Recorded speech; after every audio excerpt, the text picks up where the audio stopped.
Rajshekhar মান্থার division বেঞ্চে, এবং সেখানে মূল ছিল 2011 সালের পরে 2012 সাল থেকে এফেক্ট দেওয়া হয় আমাদের রাজ্যে ওবিসি যে তালিকা, যে সংরক্ষণের তালিকা ছিল, সেখানে 37টা মতো ক্লাস ছিল, অর্থাৎ 37টা ক্যাটাগরি বা সম্প্রদায়কে তাদের ওবিসি বলে চিহ্নিত করা হয়েছিল।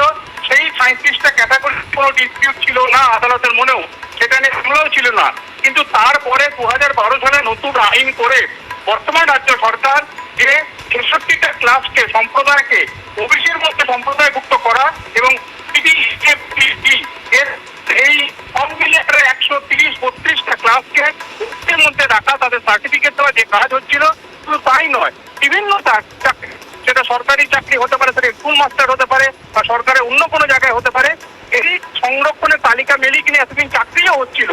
আজ থেকে হাইকোর্টের আজকের রায়ের পর 2011 সাল পরবর্তী ওবিসি যে তালিকা বা সার্টিফিকেট দেওয়া হতো, সেগুলো আর বৈধ রইল না, সেগুলো সবই বাতিল হয়ে গেল। কিন্তু ওবিসি সার্টিফিকেট 2011 সালের পর 5 লক্ষ ওবিসি সার্টিফিকেট বাতিল হতে চলেছে। যদিও 2010 সালের আগের ঘোষিত ওবিসি শ্রেণীভুক্ত ব্যক্তিদের শংসাপত্র বৈধ, 2010 সালের আগে যে যে গোষ্ঠীগুলি ওবিসি শ্রেণীভুক্ত বলে ঘোষণা করা হয়েছিল সেগুলি বৈধ থাকছে। বিচারপতি তপব্রত চক্রবর্তী ও বিচারপতি রাজা মান্তার ডিভিশন বেঞ্চ এদিন এই নির্দেশ দিয়েছে। হাইকোর্টে জল গড়াতেই চাপানোত্তর বাড়ছিল। শেষ পর্যন্ত হাইকোর্টে বড় ধাক্কা খেল রাজ্য সরকার। 2010 সালের পরে তৈরি হওয়া সমস্ত ওবিসি তালিকা বাতিল করল কলকাতা হাইকোর্ট।